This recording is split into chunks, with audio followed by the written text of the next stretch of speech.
Welcome to the Existential Empath Podcast.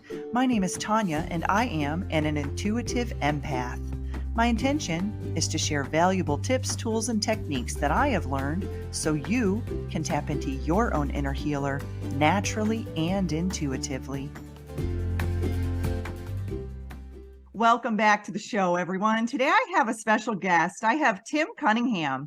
Tim is an author, inventor, researcher, and biohacker who has been mixing electrolytes and minerals since 1979, when he stumbled into an esoteric bookstore and was guided to learn the art of mineral formation. In 2007, on his quest for wellness and longevity, Tim started Smell Taste Technology, LLC, to help people heal their sense of taste and smell. Currently, Tim is passionate about a product called Lyte Balance, a formulation of minerals that are positively charged, that hydrate on a cellular level and facilitate healing. Welcome, Tim. It's such a pleasure to finally have you on my show today. Thank you very much, Anya, for having me with you.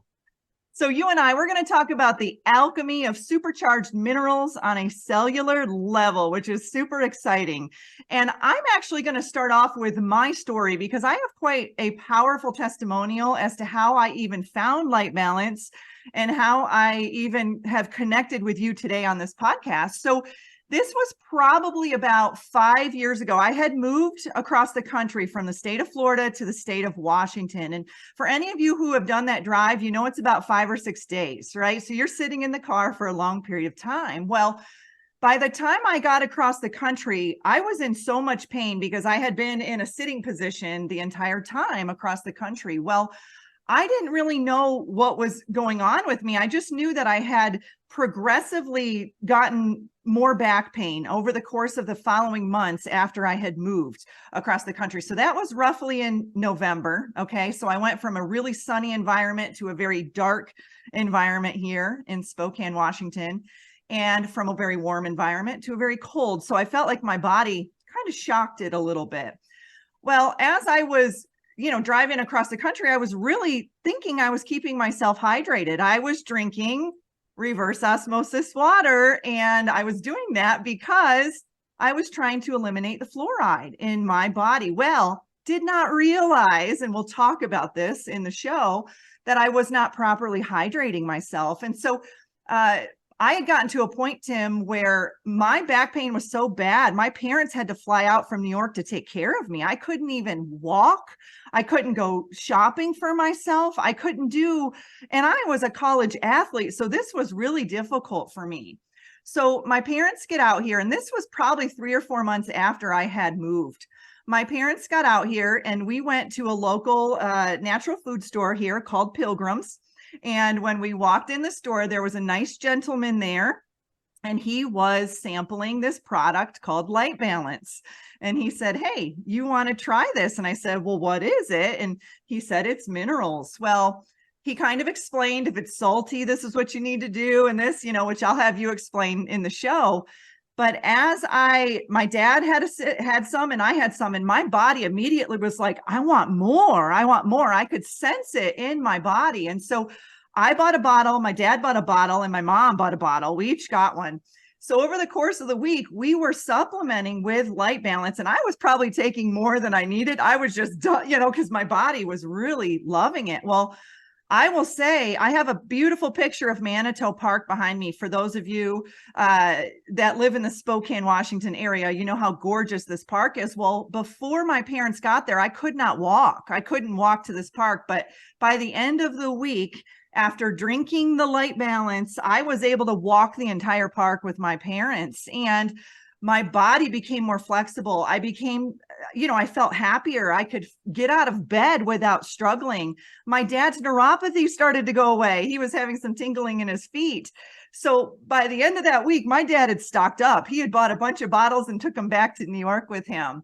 And so, Tim, I kind of wanted to start off with that story because not a lot of people realize, we think we're drinking a lot of water. We think we're hydrating ourselves, but we aren't doing it properly. So I kind of want to lead into your story and how you learned about, minerals and the importance of how they work with the human body. Well, that's like, first of all, I'm glad you're feeling better, and I'm glad Lyte Balance worked, which I think is always amazing. It was gifted to me as part of a learning experience that I happened upon. And I always tell people I met a man. Okay. And I was, doing my usual stuff with color therapy and all kinds of body work and light therapy. And they kept telling me at the store I was missing an opportunity to talk to a wizard. You should go see the wizard. And I'm like, other than the Wizard of Oz, I don't do wizards. And Harry Potter. Yeah. I thought that was like, okay, that's odd. But eventually I did end up in the Christmas holidays of 1979 at this gentleman's home up in Elk, Washington.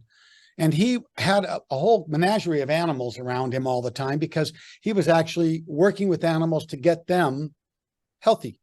But he wasn't a vet. He was more like a mineral guy, and he would put out selective minerals and they would choose the minerals they wanted. Okay, that was interesting enough. Yeah. I came to learn that that's called free choice.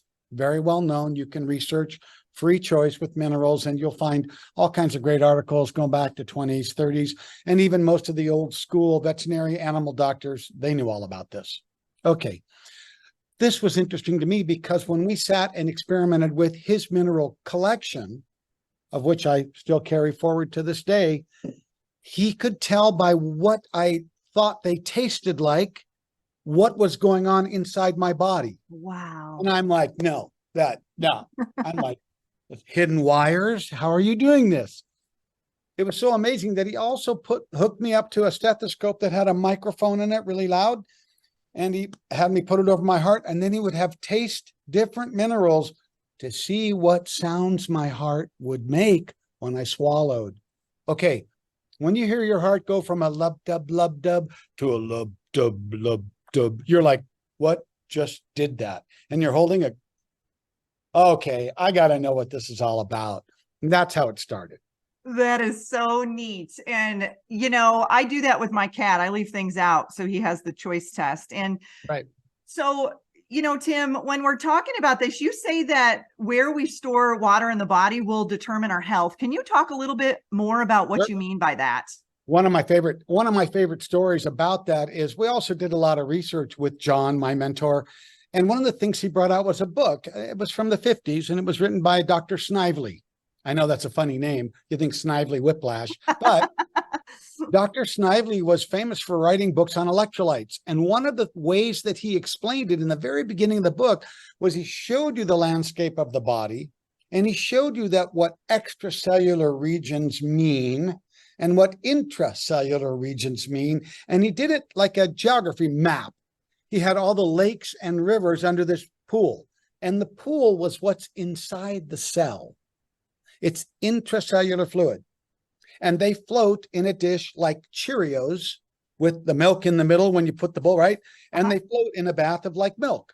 The milk is the extracellular, what's on the outside. Okay. Now, the interesting thing, plasma, which makes up 60% of your blood, maybe 45 to 60, plasma, tears, sweat. This is all extracellular fluid that comes off of you. But what about inside your body?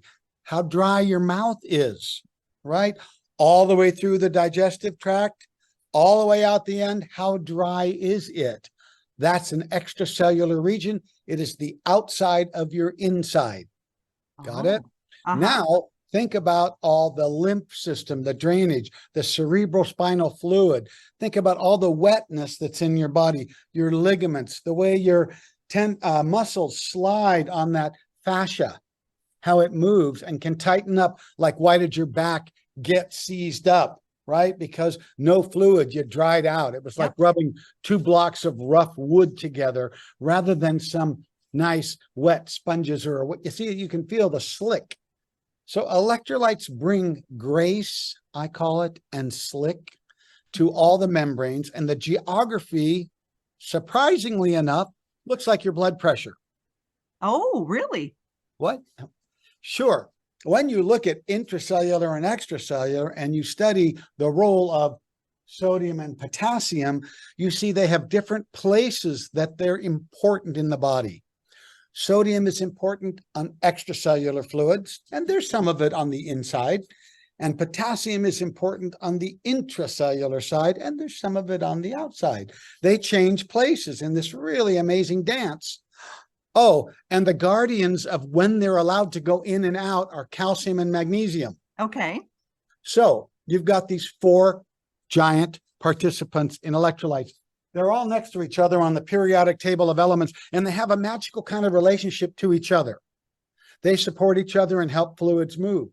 So when you work out and you run, you push fluids out to your extracellular region to lubricate your muscles, your tendons, your ligaments, and they build up heat, and you sweat to dump off the temperature, and you cool off on the outside. On the inside, your cells are working hard to make energy so they can get where they're going, delivering oxygen, pulling carbon dioxide out, bringing sugar and nutrients into the cells, bringing it back out. This is going on. It's a magical wave. Yeah, the body naturally knows how to heal, right? Mm-hmm. So this is the one secret I'd like to share. What surprised me most on that Christmas weekend in '79 was that my body knows this stuff. Why don't I know it?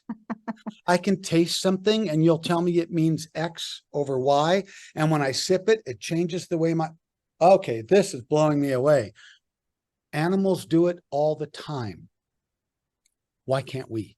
Yeah. That was my question. Exactly. And Tim, I want to talk about what the electrolytes are, what the elements are, because at that time, I thought I was doing right by myself. I was taking magnesium, and magnesium is awesome. But what is what's the correlation with magnesium and calcium and potassium and sodium, when you actually look at an electrolyte?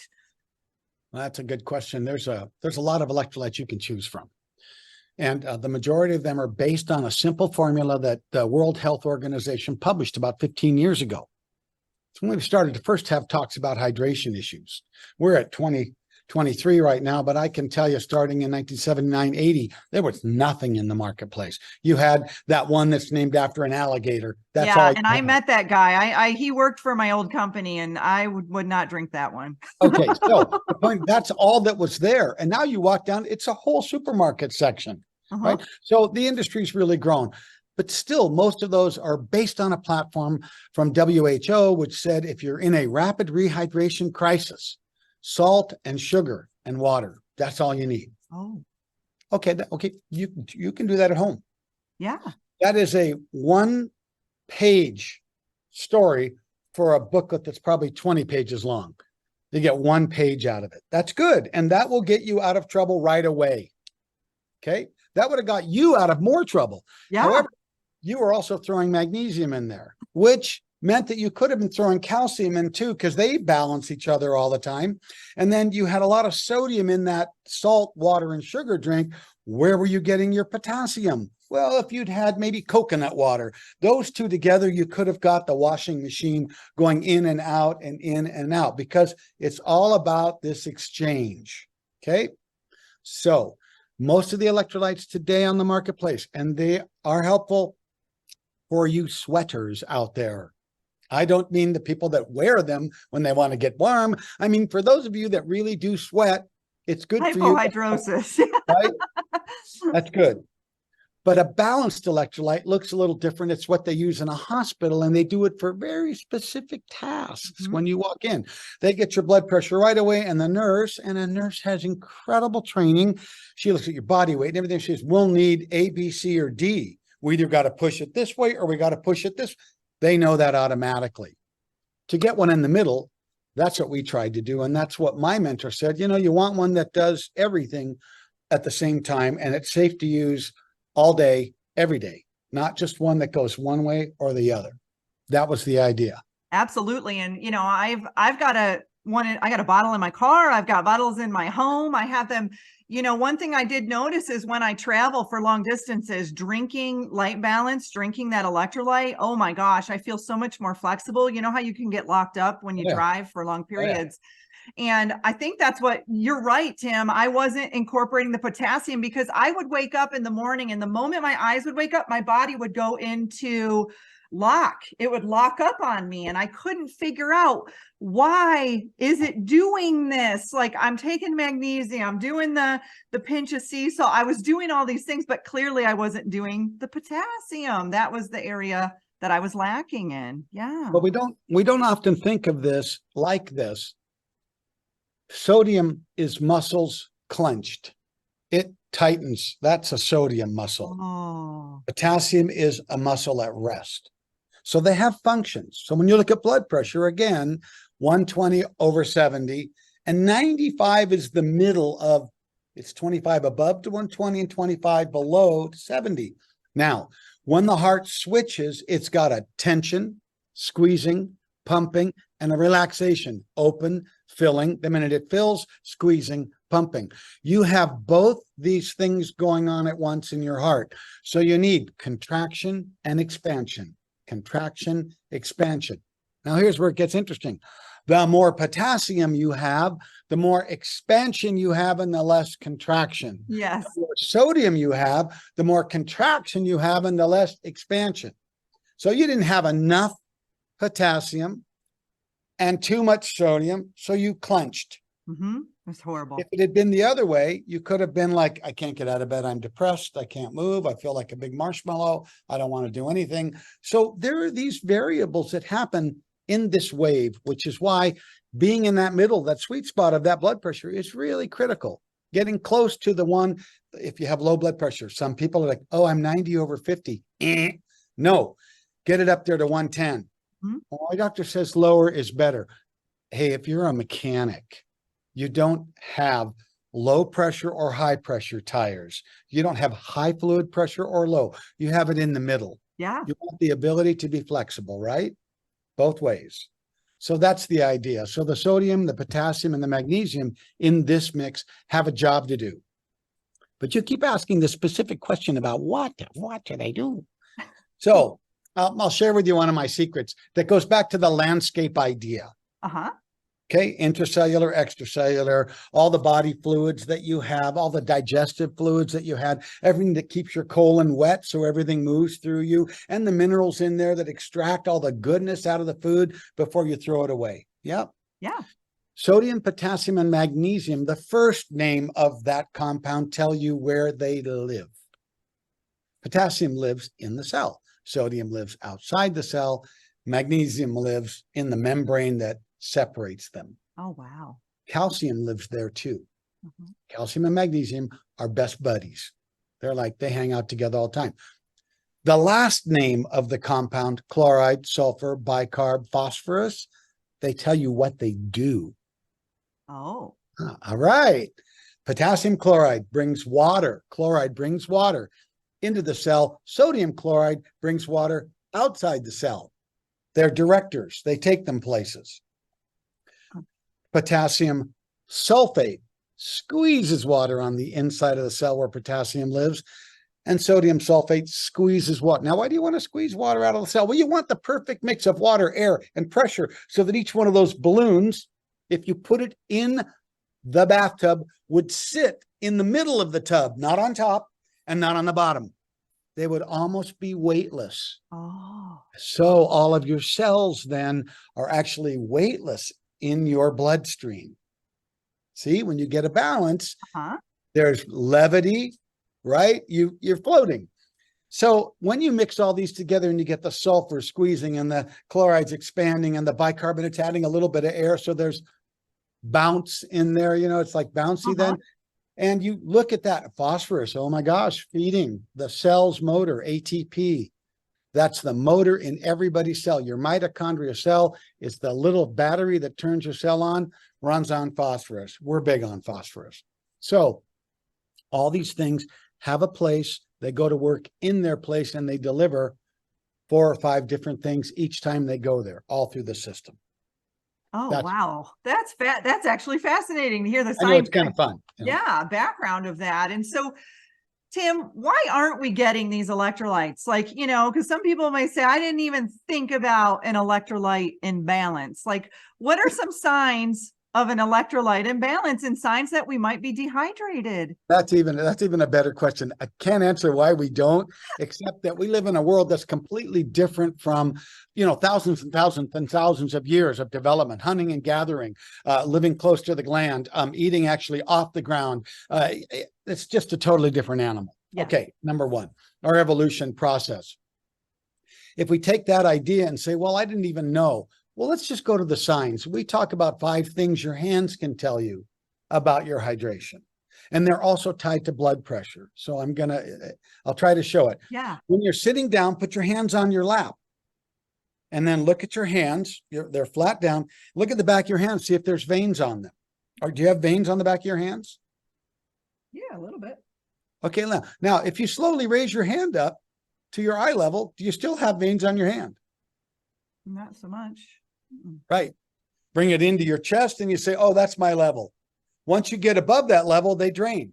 Oh, okay. Okay. Nurses used to do this. They come into the bedroom, they take your hand. Hi, dear. How are you doing? They lift your hand up above the level of your body and they're watching the dang veins to see if they go. Okay. Then they turn your hand over and they look at the color of your hand to see if it's even all the way through from top to bottom, kind of red. If your palm right here is a little blue, that's a little low blood pressure. That's not circulation, right? If you make an indent and do perfusion, it should come back very quickly. Mm-hmm. So perfusion test, color of your palm, the veins on the back of your hand. When you open your fingers, are they pruning? Do they look like a prune? Or do they look like a balloon? There's 2 ways. There's little water and too much water. Now, that's just the signs. Dry lips. Yeah. Dry eyes. Okay. The 5 things your hand can tell you, that's your first indicator. And are they cold or warm? Yes, that's huge. Yes. Okay. All right. Now, beyond that, you can also say, look at your blood pressure. Is it in the middle with equal above 90 and equal below? And it could be 90, 95. Okay, you can fudge a little bit. It doesn't have to be perfect. It's not like a ruler. It's more like a rule of thumb.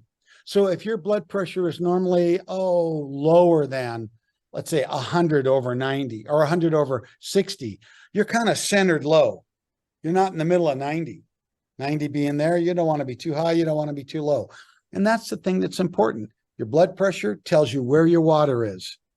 If you're high blood pressure, you've got a lot of extracellular and you're pinched in the intracellular. If you're a low blood pressure, you've got lots intracellular fluid and less extra. Now, remember, it's not like you don't have any because your body is going to do its best to make sure you have enough, right? Uh-huh. So using a plain bottle, I'll illustrate what happens. When I'm low on fluid, my body squeezes itself with tension to make sure I have enough. What does that do? My shoulders get tight, my neck gets tight, but I get enough fluid. See what I mean? Yeah. So you tighten up to make the water go further. Or when you get the right amount, you relax into it. Yeah, and it feels good. Gracefully. Yeah. Right? I know after I drink it, I supplement with it all day, in my water. And it's like, I feel so relaxed. It's like my body is like, thank you. Thank you for that. Mm-hmm. So that's natural relaxation. And that's why we talk about hydration. You would ask earlier about specific minerals for specific things like an organ. It doesn't quite work that way. Okay. Not quite. I mean, another way to look at it is you have this incredible tool behind your nose and it governs what you taste and smell. Mm-hmm. Using this as a tool, your body knows what to do with whatever it tells you is good for you. And it will do that. Yeah. You can put your minerals in your water and sip it. Oh, I can't taste that. If you can't taste it, it's below your threshold. You could certainly add some more. If you can taste it, oh, that's strong. You have to add more water to it to get it to where you get it, where you like it. So you diluted it. Mm-hmm. So you're either going to increase it or dilute it. But the problem is it's not just one mineral. There's a whole bunch of them. You know, there's like macro minerals, like the 4 we talked about for your, right? And the chloride, sulfur. Then there's the micro minerals, which are smaller. And then there's the trace minerals. Mm-hmm. And so how would you know? How do you know? That's a question. Right, yeah. Right. Mm-hmm. So taking the macro picture, we just take 7 or 9 of them. That's what we have, a set of 9. There's 8 in here. There's 9 you can taste. You can supplement what you do. Let's talk about the electrolytes for a minute, because that was one question. You take 1 capful in 8 ounces of water and sip it. I can't really taste it, or it's really salty. 2 different reactions. Okay, I can't really taste it. Well, add another capful, see how that tastes. Ooh, I like that. That's a good measurement. 2 capfuls in water that tastes nice to you. That means you're holding a good level of electrolytes in your body. Ooh, it's too salty. Oh, then you need to add more water for a while until you start to rinse your system to where it can hold the proper amount of electrolytes and the proper amount of water together. You grow it. You don't go it. You grow it there.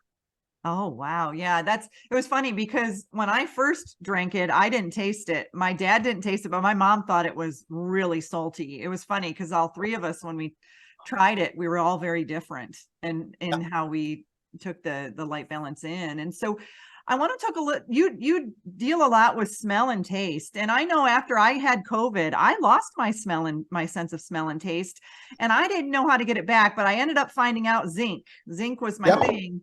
And that's what helped me. So can you share a little bit about some of the knowledge and wisdom you have about people who may have lost their smell and taste due to COVID or even other reasons? So if we use my rule of thumb that I was just talking about and think about our sensory system as telling us what to do, if you can't smell or taste anything, it must mean that you should consume a lot of it. That would be like a dog. He's just out there eating. And there's a part of that I agree with about losing your smell and taste, but that's not quite the whole story.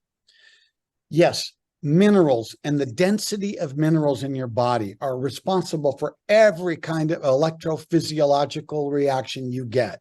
Even the molecules in your nose, these taste sensing devices on your tongue and the smell sensing little nodules in your nose, they're electronic. And it's theorized that at the center of that piece of electricity is a zinc molecule. Now, that's just theorized. The idea, though, is when you measure something electrically, like a wet bulb thermometer, they use them, how many ions are in the water. If I put the bulb in it, it tells me, oh, more ions or less ions. Okay, your nose kind of works that way, and so do your taste buds. The upper half is air, the bottom half, right? But the interesting thing is when you chew, the background fills the air into the nasal. So you're actually getting this wet atmosphere of a taste and a smell together. They mix, okay? Now, what I've seen with the COVID people is that increasing your minerals helps you regain. You use a bunch of them fighting COVID. You got to get them back. And as you get them back, your selectivity becomes more specific. So rather than just being open, like, oh, I can't smell that. I don't really have any smell. When I start to smell that, I come back. And if you talk to people who've recovered it, it doesn't come back like, boom, all of a sudden, well, it was back yesterday afternoon. It took a few months. It was weird. Yeah. And it's like a thing at a time. Oh, wow. Today, I can't believe I actually tasted that lemon. I mean, so you think of it like, if that's the way it happens, what is happening is you're rebuilding the chemistry that you need to turn back on the alphabet machine that can read each note. I don't know how else to put it. Yeah.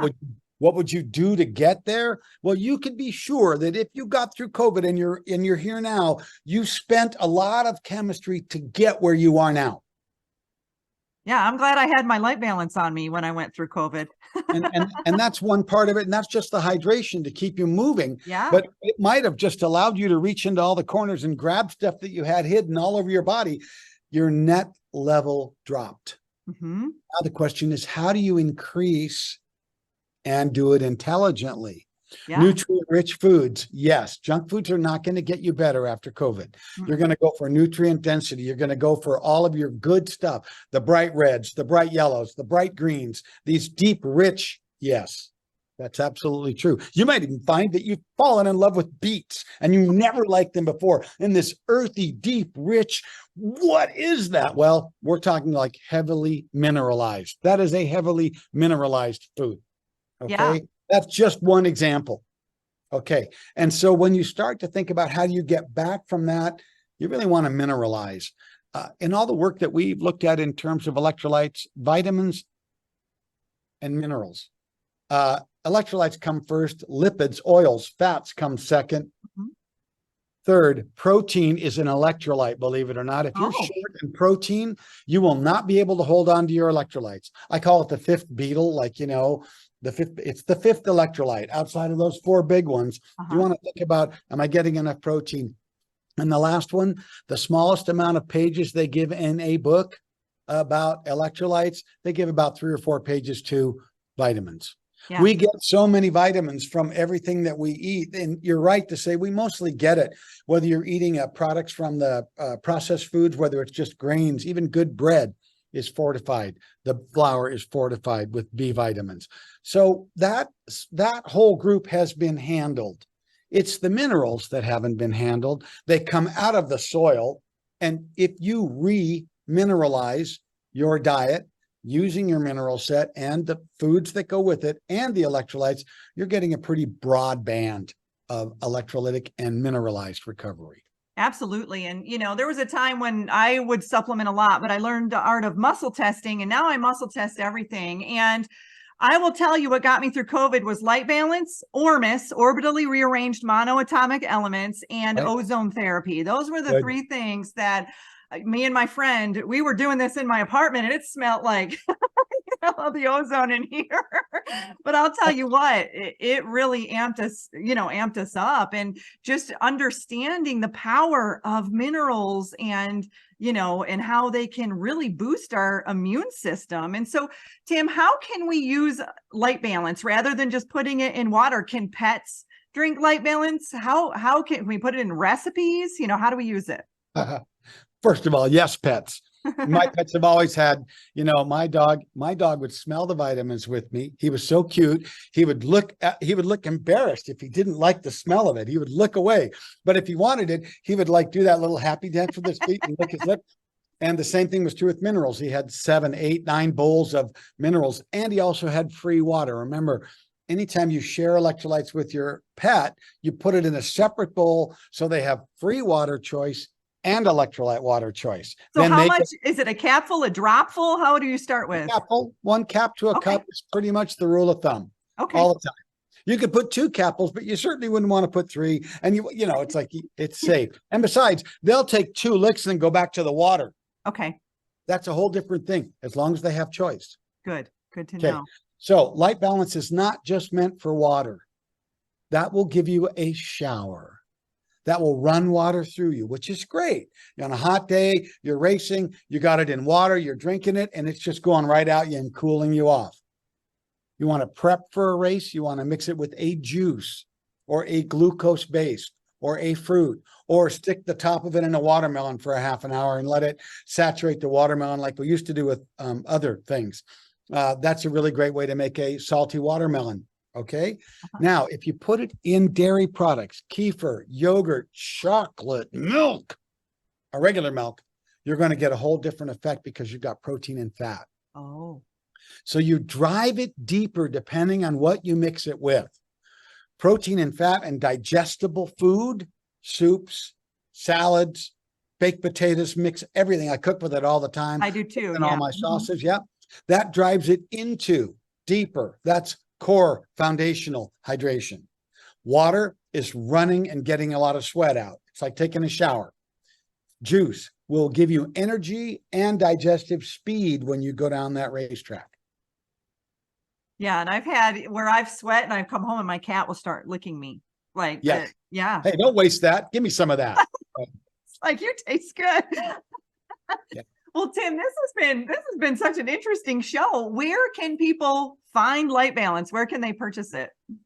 Well, locally, of course, in our area, we've got it in the retail stores of Huckleberries and Pilgrims, that where you found it, which I'm so grateful to them. They have been customers of Lyte Balance since I met my mentor back in the early 80s. They're amazing. They're When amazing.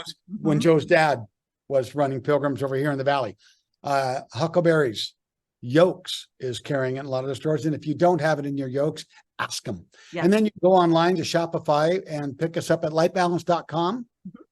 And if you're an Amazon geek, you can go to Amazon and get it there too.